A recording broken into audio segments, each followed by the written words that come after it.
Assalamualaikum warahmatullahi wabarakatuh. Selamat pagi semuanya. Hayo, apa kabarnya hari ini? Masih pada semangat kan belajarnya hari ini? Nah, sebelum belajar, marilah kita bersama-sama berdoa. Berdoa menurut agama dan kepercayaan masing-masing. Berdoa dimulai.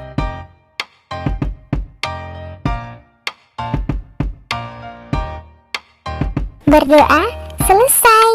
Nah, hari ini kita akan belajar materi kelas 4 tema 7, subtema 2 pembelajaran 3 mengenai indahnya keragaman budaya di negeriku.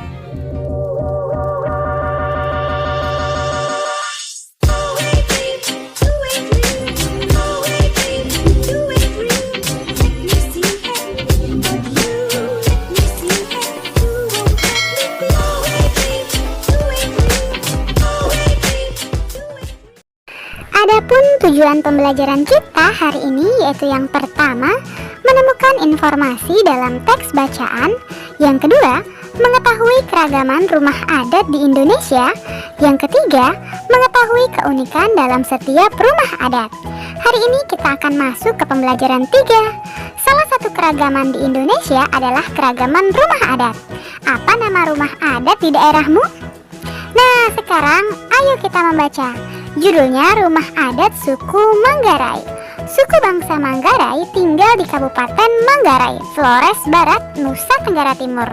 Di wilayah Kabupaten Manggarai terdapat sebuah kampung adat bernama Wairebo. Wairebo terletak di sebuah lembah di barat daya kota Ruteng. Saat ini Wairebo menjadi tujuan wisata. Dapat dilihat pada gambar 2.12, Kampung Adat Wairebo. Nah, di Wairebo terdapat 7 rumah adat Manggarai. Satu di antaranya rumah adat Gendong yang biasa disebut Mbaruniang. Rumah gendang berbentuk kerucut dengan ketinggian mencapai 15 meter. Dinding rumah terbuat dari kayu dan bambu. Atapnya terbuat dari ijuk yang disebut wunut. Setiap bagian rumah direkatkan dengan menggunakan rotan dan tanpa paku sama sekali. Terlihat pada gambar 2.13, rumah adat Mbaruniang dari suku Manggarai. Mbaruniang terdiri atas 5 lantai. Setiap lantai rumah Mbaruniang memiliki ruangan dengan fungsi yang berbeda-beda sebagai berikut. Tingkat pertama disebut lutur. Ruangan di tingkat ini digunakan sebagai tempat tinggal dan berkumpul dengan keluarga. Tingkat kedua berupa loteng dan disebut lobo, berfungsi untuk menyimpan bahan makanan dan barang-barang sehari-hari. Tingkat ketiga disebut lempar. Tingkat ini digunakan untuk menyimpan benih-benih tanaman pangan seperti benih jagung, padi, dan kacang-kacangan. Tingkat keempat disebut lemparai, disediakan untuk menyimpan bahan makanan apabila terjadi kekeringan. Tingkat kelima disebut hekang kode, untuk tempat sesajian persembahan kepada leluhur. Nah, untuk tugas, berdasarkan teks rumah adat suku Manggarai di atas, tuliskan informasi baru yang kamu dapatkan. Lakukan tugas ini bersama teman sebangkumu, lalu bacakan di depan teman-temanmu. Kumpulkan tulisanmu kepada bapak atau ibu guru. Sekarang, ayo berdiskusi. Bersama teman sekelompokmu, diskusikan jawaban pertanyaan-pertanyaan berikut.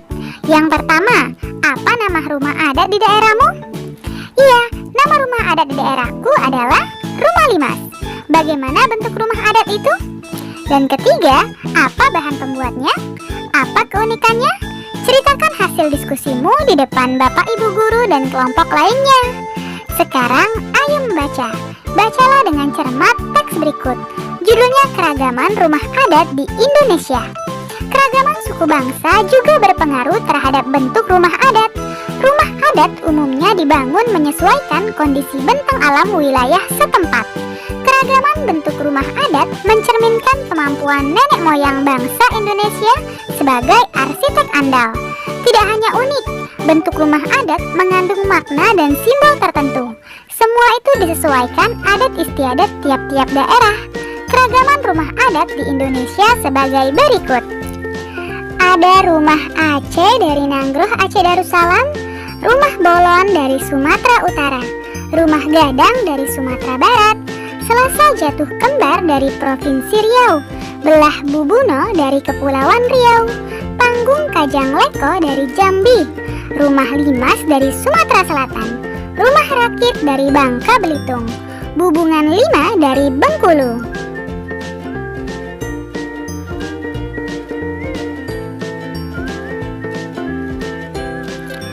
Ada Nuwun Sesat dari Lampung, ada Suluh Yanda dari Banten atau Baduy, ada Rumah Kebaya dari DKI Jakarta, Rumah Kasepuhan dari Jawa Barat, Rumah Joglo dari Jawa Tengah, Bangsal Kencono dari Yogyakarta, Joglo Situbondo dari Jawa Timur, Rumah Panjang dari Kalimantan Barat, Rumah Betang dari Kalimantan Tengah, Bubungan Tinggi dari Kalimantan Selatan.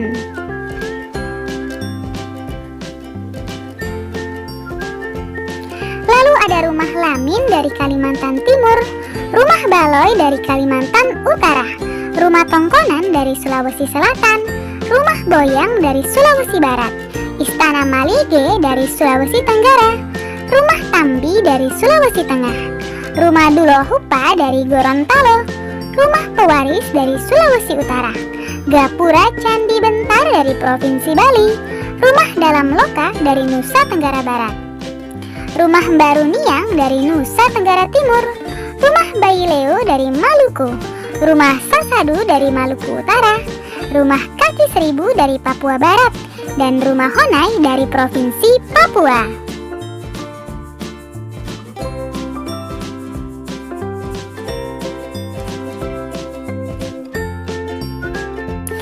Nah, untuk lebih lengkapnya silakan kalian lihat pada tabel 2.1 Rumah Adat di Indonesia.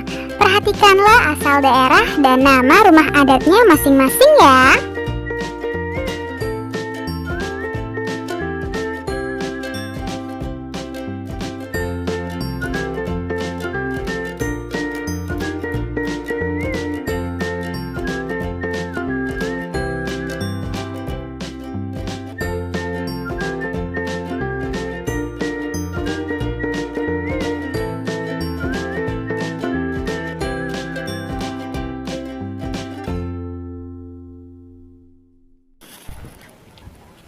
Begitu beragam rumah adat di Indonesia.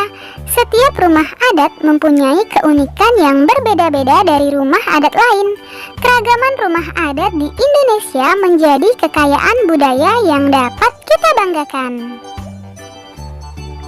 Nah, untuk tugasnya, perhatikanlah beberapa gambar rumah adat di Indonesia berikut. Tuliskan nama provinsi asal setiap gambar rumah adat. Tuliskan keunikan yang terlihat pada setiap rumah adat. Ceritakan hasil tugasmu kepada bapak atau ibu guru dan teman-temanmu. Misalnya yang pertama, ada rumah adat Baileo. Asal provinsinya berasal dari Maluku dan Maluku Utara. Nah, apa keunikannya? Rumah adat Baileo tidak memiliki sekat dan dinding alam pembangunnya. Kebanyakan dalam rumah adat Baileo terdapat banyak ukiran dan ornamen yang bergambar 2 ekor ayam yang berhadapan dan diapit oleh 2 ekor anjing di sebelah kiri dan kanan. Yang kedua ada rumah adat Tambi. Asal provinsinya berasal dari Sulawesi Tengah. Keunikannya yaitu rumah ini berbentuk prisma segitiga serta memiliki atap yang terbuat dari daun ijuk yang sangat panjang, sehingga menjadikan atapnya berperan serta sebagai dinding bagian luar. Yang ketiga ada rumah adat Honai. Asal provinsi berasal dari Papua dan Papua Barat. Keunikan dari rumah ini, arsitektur Honai begitu khas dengan atap yang terbuat dari jerami atau ilalang. Keunikan rumah adat Papua Honai sudah terlihat dari bentuk rumahnya yang menyerupai jamur. Ditambah lagi materialnya yang terbuat dari kayu dan beratap jerami. Untuk rumah adat selanjutnya, silakan kalian diskusikan bersama orang tuamu ya. Lalu tulislah di bukumu masing-masing sesuai asal provinsi dan keunikannya.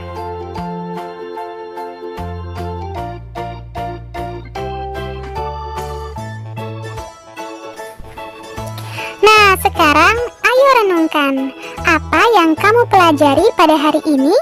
Dan apa nama rumah adat di daerahmu? Silakan kalian tulis di bukumu masing-masing ya. Untuk kerjasama dengan orang tua, silakan kalian tuliskan nama rumah adat yang kamu ketahui dan keunikannya. Misalnya, nama rumah adat yang saya ketahui adalah Rumah Limas. Keunikannya apa saja? Silakan kalian diskusikan bersama orang tuamu. Terima kasih, kalian sudah menyelesaikan materi hari ini dengan baik. Kamu memang anak pintar. Ayah bunda, terima kasih ya sudah mendampingi Ananda hari ini. Semoga Ananda memahami materi pembelajaran hari ini dengan baik. Jangan lupa untuk membereskan perlengkapan belajar. Berterima kasihlah kepada kedua orang tua, serta berdoalah setelah belajar. Terima kasih. Sampai bertemu di materi selanjutnya. Dadah. Wassalamualaikum warahmatullahi wabarakatuh.